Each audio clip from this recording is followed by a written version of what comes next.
Hello everyone, Marty Chinesky here, your host of Local Sports Wrap-Up. Today is the 19th day of May. Tomorrow's my anniversary. I want to say happy anniversary to my wife Kim. I got to start there, of all places. Tomorrow will be 24 years. Best years of my life. I can say that out loud. Busy day, busy. A lot of stuff to talk about. And only so little time. I guess where we could start, I want to talk a little bit about our Wyandotte Bears softball team. They've done a couple of great accomplishments. The other day, they took care of Trenton 10-9 in a shootout. It was the first time the Wyandotte Lady Bears had defeated Trenton since 2019. They also have a win, I think, this year against Allen Park. That is, hasn't happened in a long time either. They've currently got 19 wins, which is the most victories by the softball team, according to Tom Wilson, and ever. So that's great news. And I know that my bowling participant, Ellie Eisenegger, she's been wheeling and dealing on the mound and hitting bombs left and right. She's the total package when it comes to softball, and she's also the best two-handed bowler in the state of Michigan, in my humble opinion. She just needs to work at it a little bit more. But a lot going on. I was gone for a couple of weeks, went to the Nationals to bowl. That was fun. Nothing like bowling on the hardest shot in America. I bowled terrible and yet still made money. It's amazing that that can happen. But since we're on the softball kick, we're going to start out. Oh, by the way, tonight, as we sit here, the schedule, Woodhaven is taking care of Edsel Ford. If Woodhaven beats Edsel Ford, they will sew up the Downriver League. And if by some crazy chance Woodhaven loses to Edsel Ford, I think they're minus 8,000 favorites. If by some reason they lose, they will tie the Downriver League with Allen Park. But I don't see them losing tonight, not when league championship is on the line. So Woodhaven is going to be your Downriver League champs. You heard it here first. Our Wyandotte Bears are playing Southgate. We'll probably move on to their 20 or 21st win. And I can only say that that's a good job by whoever's running the show over there. Have not met the softball coach, but he's obviously pulling the right strings, kind of like our Tigers, who, for those that don't know, have 36 wins or 33 wins, but they have 3 more wins than anybody in all of baseball, including the Dodgers and the Yankees. So your Tigers are the real deal so far. It's a long season. A couple of guys go down and they'll mess everything up. Softball. District results are out. Districts are going to start basically May 27th, which is a week from today to a week from tomorrow. And in District 1, hosted by Allen Park, Dearborn Edsel Ford will be playing Taylor at 4:30 on Tuesday. And the semifinal, that's the quarterfinal number 1. Semifinal, Allen Park will be playing Dearborn Heights Crestwood. That's at noon on the 31st of May. Most of these finals are on the 31st of May. So what will happen is whoever wins that first game will play Dearborn at 2 o'clock that day, and then they will play square off against Allen Park, who's going to take care of Crestwood. No problem. So that Allen Park they're hosted, they're playing at home, they've got Crestwood, and they're going to, they're going to be in the finals at 4 o'clock the 31st, which is a Saturday. So by next week, we are going to know a little bit more about what's going down. Now, the next division is where our Lady Bears end up. That's Division 1, District 15. and they got to go into Brownstown Woodhaven, who are going to win our Downriver League. And that's who the Lady Bears draw on their very first shot. Saturday at 10 a.m., Roosevelt will be taking on Woodhaven and competing. Hopefully, he can knock them out of the way. Then you've got, it doesn't get any easier, you got Southgate Anderson taking on Gibraltar Carlson at noon. So you got a game at 10, a game at noon, and those two winners will square off for the district championship at 2 o'clock in the afternoon. That is at Brownstown Woodhaven, and that is next Saturday, like everything is. Unless you have a pre-district, they do have some pre-district play-in games for the teams that had a few less victories going down. But yeah, our Lady Bears next Saturday, taking on Brownstown Woodhaven. That is not going to be an easy task. League champs. In Division I, District 16, over at Lincoln Park High, Cass Tech will be taking on Lincoln Park at 1 o'clock in the afternoon. They're starting later. And semifinal number 2, Dearborn Fordson versus Detroit Western. And those two winners at 5 o'clock, whoever wins that, Cass Tech, Detroit Western, Lincoln Park, and Fordson, the two teams that come out of that will play at 5 o'clock in the afternoon in Lincoln Park, over there just off of I-75 and Champaign. So, and then we've got a New Boston Huron hosting Division II, District 51. They got to play Carleton Airport at 10 a.m. Summit Academy versus Canton Prep. I'm going to pick Summit Academy to roll there. And then the winners will play each other. District 52, hosted by Flat Rock. You get some local teams in there, 4 local teams actually. Grosse Ile playing Trenton. Actually, that's a quarterfinal. That's a pre-district. Tuesday, May 27th. That's next week, Tuesday. Grosse Ile will play Trenton at 4 o'clock at Flat Rock. And then Saturday, the winner of that game will play Monroe Jefferson. And Riverview versus Flat Rock at noon. So the 10 a.m. game is, we'll just say it's going to be Trenton versus Monroe Jefferson. And then Riverview versus Flat Rock. And then those two champions will play each other. That is going to be a tough one to get out of, too. It's going to be just as tough as getting out of, if you're in Allen Park. It's going to be hard to get out of Allen Park. It's going to be hard to get out of Woodhaven. And I'll tell you right now, it's going to be hard to get out of Flat Rock. So there's 3 strong teams there. And then at Pardee Elementary in Dearborn Heights, you've got Henry Ford Academy versus Melvindale at 10 a.m. Saturday. And then Divine Child versus Dearborn Heights Annapolis, so we call it Annapolis High. And then the winners there will play at 2 o'clock. One more Division III district. We've got the only local team really is Dearborn Heights Robichaud. They're playing, that's Tuesday. Oh, they got 2 quarterfinals on Tuesday. Detroit CMA and Dearborn Heights Robichaud, Ann Arbor Green Hills, and Southfield Christian. And they get the right to play Detroit Community at Saturday at 10 a.m. And then semifinal number 2 versus Wixom St. Catherine. And then those 2 winners will roll off at 2 o'clock. And then our Division 4, which interesting that Dearborn Heights, that's all right. Let's mix it up a little bit. Gabriel Richard and Petersburg Summerfield. I have no clue who that is, but I'm going to pick Richard. And they're playing at noon. The 10 o'clock game, it's 2 teams, Taylor Trillium and Britton Deerfield. And I have a feeling Gabriel Richard, they're hosting. I have a feeling they're going to get out of their bracket. Just a hunch. And then the All Allen Park playoff here on Saturday. Plymouth Christian Academy will be playing Lutheran Westland. A couple of clients of mine actually at 9 a.m. starting early. And then Allen Park Cabrini and Allen Park Intercity Baptist.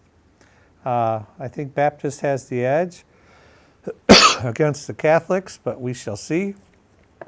And then the 2 winners will square off, and that'll be your district winner. So that is the girls. That is the girls after, I'm going to take a drink here. That is the girls' district playoff pairings. And the boys, it's a little similar, but it gets a little different. Got a week to go before the postseason and some of the playoff matches. And right away, District 1, Division 1, District 18.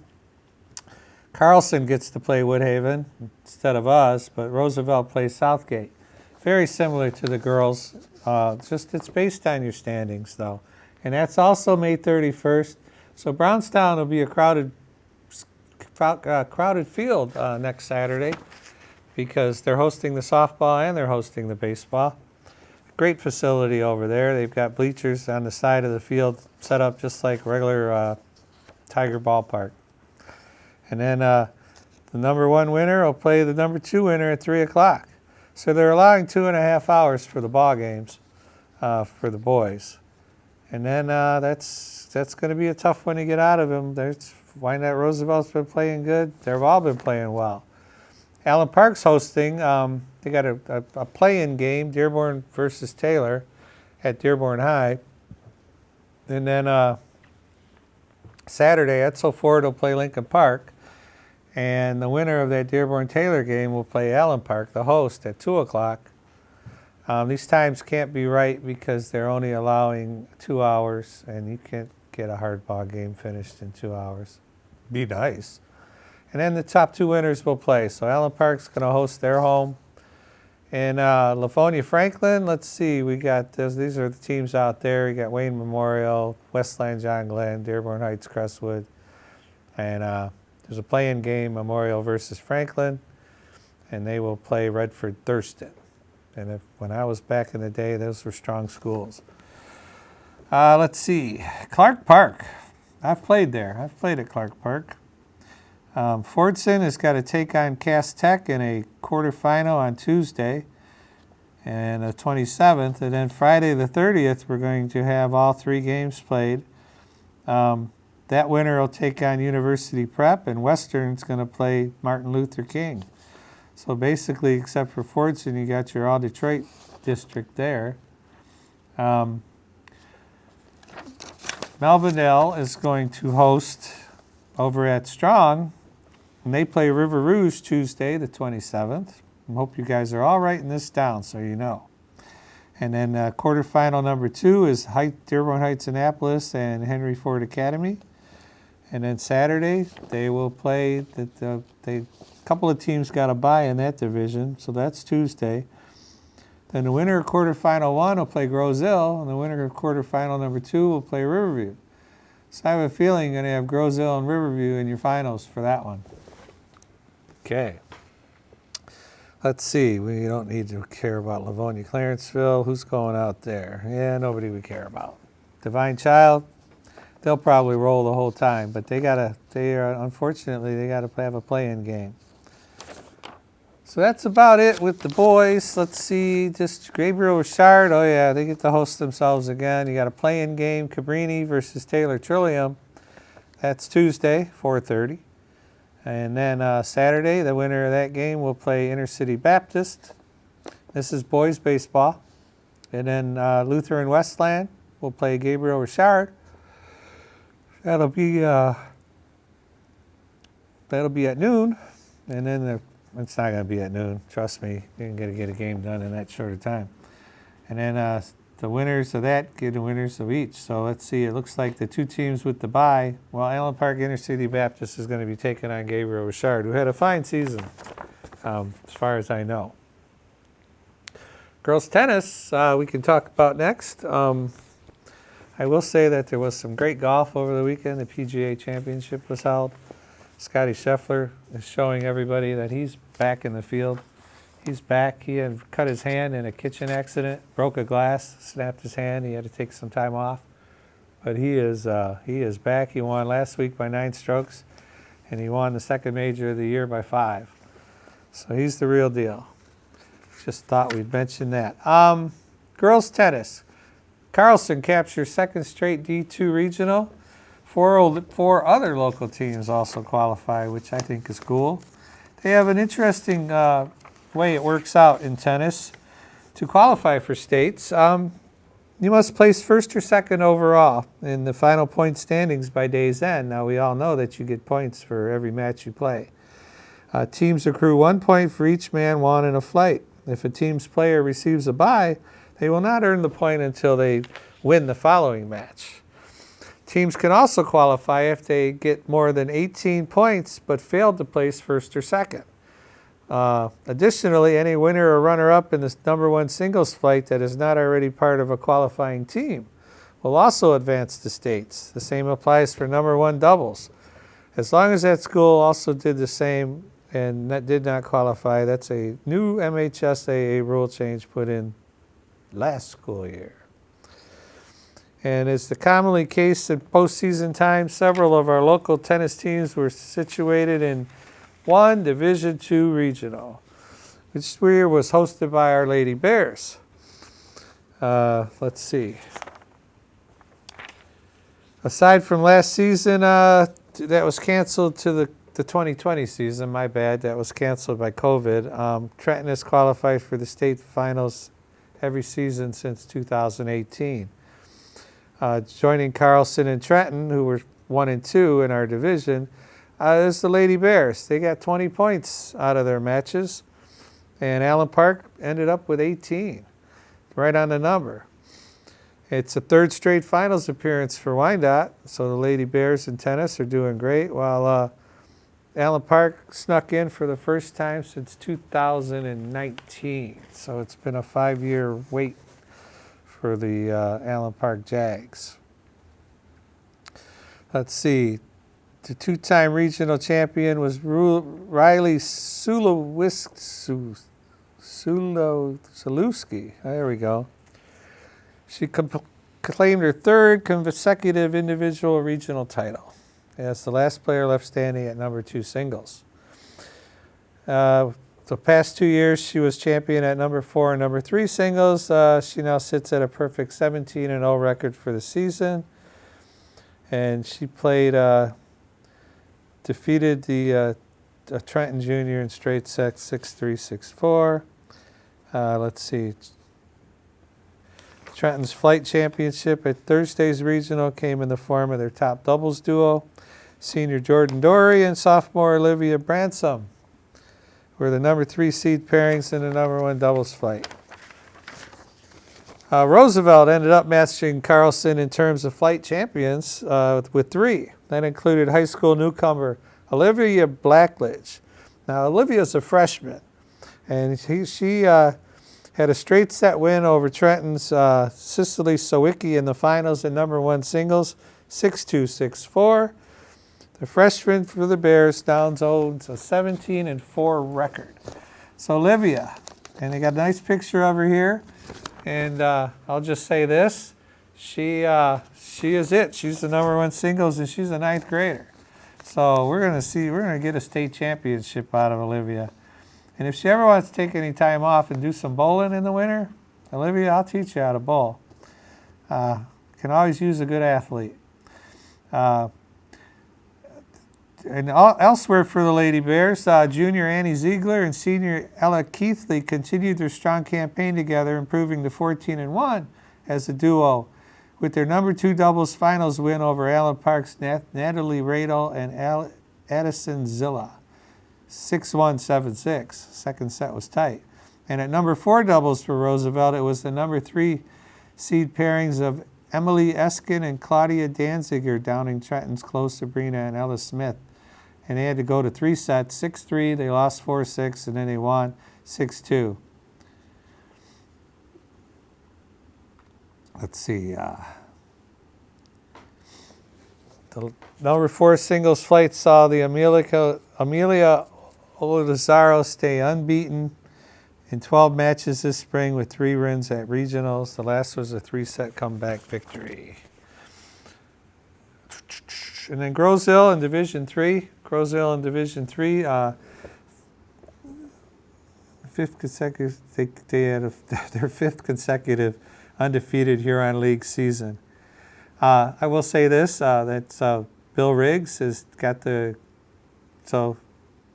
for 5 straight years, he hasn't lost a match in the Huron League. He used to be the Allen Park coach. He moved to Grosville. He apparently didn't want to cross the bridge anymore. 19 team points. They were second, though, at the regional to Chelsea, who had 26. I will say that the high school girls tennis state championships will take place May 29th to the 31st. D2 finals, where all of our girls will be held at Western Michigan University and nearby Kalamazoo College. Google it if you want to know the times and the exact places and who's playing who. One other news of note, we had 100 athletes from the local area sent to the state championships. Now, obviously, I only have about 6 minutes left. I can't talk about all 100, but let's see who we can throw in this total mix here. If you got athletes who placed first or second in any event automatically qualify for states. Additionally, athletes can punch their ticket to states should they hit a qualifying time of an event at regionals or a meet with an early qualifier distinction attached to it from the season. So you can have, like, the News Herald has their track event. And if the team's there, if you hit a time, and I don't know that time, but if you hit a certain time, you automatically qualify for states because it's that type of tournament. So that's pretty cool. Let's see here. Downriver League. Brownstown Woodhaven is 7 of their 11 state qualifiers are on the girls' side, including two-way star Maya Justice, who won a pair of individual regional titles. She claimed the top spot in both the 400 meters at 56 seconds and track as long as long jump, 18 feet, 5.5 inches on the field side. So she's going to compete in 2 events. She was also the anchor of a relay that included Jocelyn Bechtel, Annabelle Chan, Chayamera Ogabana, that hit a qualifying time of 4 minutes. So good for those girls. Gibraltar Carlson will also be well represented in the D1 with 10 track runners. Isaiah Wright, who will compete at 3 different events. He was a runner-up in 100 meters, 11 seconds. Wright was part of 2 qualifying relays with Drake Jones, Avery Ortiz, Brennan Hudson. At the 4x100 and the 200, it was Jones, Tristan Joaquin, and Reese Wykowski III. Carlson on the girls' side did claim 1 regional champ on Friday. A relay team, Riley Ivy, Michaela Finkel, London Davis. Allen Park, Southgate, Taylor, Wyandotte Roosevelt will collectively send 7 athletes to the state championships. Let's see what we got in that. Alex Emery, I know, was second in the high jump at 6'4", and for the second time, that's the 3rd time she's been there, and it's Alex. It was his personal best, 6'4". Go Bears. And the second one, Catherine Fugan Severia, second in the shot put, and I think she threw it about 40-some feet. Man, that ball's heavy. That's all I can say. He's yeah. And then let's see. Allen Park had Weston Glee, Grace Pauley, in recent years, first in the discus at 118 feet 6 inches. And Taylor will see the most prominent athlete, Marissa Johnson, compete in multiple events. She was 3rd in the 100 meters, 2nd in the 100-meter hurdles. Meanwhile, Seth Bowdery will make a return trip to the state finals after finishing runner-up in the 400 meters at 49 seconds. New Boston Huron's got some bodies going. Let's see if we can spit out some names. Hunter Myhall. Let's see. Kyle Biller, Lucas Kahn, Sean Folkowitz, Folkween, Ryan Anderson, Jordan Sitek, all running 4x800s and 4x400s and 200 meters. They're all rolling along. Standout Hudson, Anderson, and Hutskin, the former, Anderson finished runner-up in the 200 meters. Hudkins, 110-meter hurders in the 300 meters. So these guys are going to have to run all day when they get out there to states. Romulus Summit Academy North, Flat Rock, Regan Higdon. I know that name, Higdon. So we've got bodies, like I said, 110 names. We spit out a few more of them. Riverview, Grosville, and Trenton. We're at Chelsea. Nico Papadopoulos for Riverview, and teammate Geiger running up in a shot put 48.3 feet, while junior Christian Ray was fifth of 6 qualifiers in the 110 meter hurdles at 15 seconds. Wow, that's pretty good. Grosville, let's see, it's pole vault. There we go, 14 feet. Sam Vesterman. I guess he's been first in that event. And the long jump, 20 feet. That was Rodney Mullins. So as we wrap up, I have 2 minutes to spare. Can't get everybody's name in. We have a lot to talk about in 2 weeks. I want to say again, happy anniversary to my wife, Kimmy. I love her dearly. Just can't function in this society without her help and everything. She has run our household. Now the kids are grown and she's still running the household. She's the best thing that's happened to me. And one last thing, we can register for Wyandotte Football Youth Camp, June 24th, 5th, and 6th. And go to GoFan. Go to GoFan, you get paid $50. You got 2nd through 8th graders. It'll be at Roosevelt's Field, and you go pay $50 and you get a shirt. Heck, you go to a concert, you can't get a shirt for $50. So here you get a Wyandotte Football Youth Camp shirt, and it's June 24th, 25th, and 26th. 3 days. They'll teach you how to tackle, how to block, how to get in the right position, and you will get a shirt, and they will keep an eye on you for when you hit 8th grade or 9th grade, and you can play JV football. So I'm Marty Janeski. Next week, we'll be filming on Tuesday because we have Memorial Day weekend. I want everyone to have a safe and happy Memorial Day. And hopefully we get a nice weekend with the weather. I want to say hi, Mom. And once again, love you, Kimmy. And thanks for everything. And we will see you next week. And I'll have more to talk about. Thanks for watching, everybody.